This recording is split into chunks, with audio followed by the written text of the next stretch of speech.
Are you leaving free investment money on the table every time you shop online or grab a coffee? That's what I asked myself a few years ago when I first started using Acorns and discovered their Found Money program. It's essentially a system where partner brands automatically invest a small reward into your Acorns account when you shop with them. Think of it as cashback, but it goes straight into your investment portfolio instead of back into your checking account. Truly found money to put to work. My strategy: focus on recurring purchases and big-ticket items.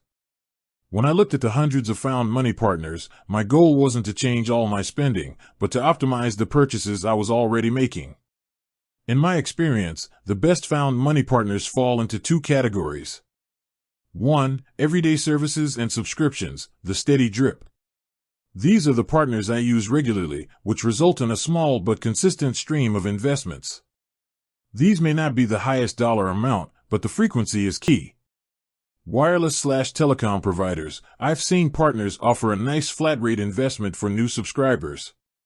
If you're due for a new phone or a service switch anyway, this can be a huge boost right away, sometimes $25, $50, or even more. Since I don't switch often, this was a great one-time hit for me. Retailers with Chrome extensions. For general online shopping at places like Walmart or Walgreens, using the Acorns Chrome extension is a game changer. I don't have to remember to open the Acorns app first. The extension pops up and asks me if I want to activate the found money offer, often a small percentage of the purchase. This makes it practically automatic. 2. Big purchases and financial needs, the big boosts. These partners offer large, one-time investments. You won't use them every day, but when you do, they really pay off. Insurance quotes. This is a fantastic set-it-and-forget-it option. Partners like Liberty Mutual have offered investments just for requesting a free quote for auto or home insurance. I got a significant chunk of change for just getting a price comparison I was already considering. Travel and accommodation, e.g., Airbnb, Expedia. When booking a flight or a vacation rental, the percentage of the total fee that gets invested can be substantial. For me, a single trip booking through one of their travel partners resulted in more found money than a month of small roundups. Since I was spending the money anyway, this felt like the highest value conversion.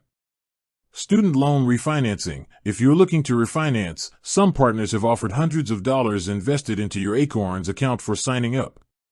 That's a serious investment boost that you'd never get through a standard refinancing process. My honest take: the biggest mistake you can make with found money is trying to use it on everything. It becomes a chore, and you might end up buying things you don't need just for the investment. My personal experience is that found money is best when you treat it like an extra perk on purchases you are already planning to make. Check the app first. Before any big online purchase, over $50, I make it a habit to quickly check the Earn or Found Money section in the Acorns app to see if that retailer is a partner. Use the extension. For all other quick online browsing, the Chrome extension handles the activation, making the small percentages truly passive income for my investments. I've been able to funnel hundreds of extra dollars into my diversified portfolio over the years just by making slight shifts in where I click to shop. It's not a get-rich-quick scheme, but it's a brilliant way to have your spending habits work for your long-term wealth automatically. With that said, thanks for watching, and until next time.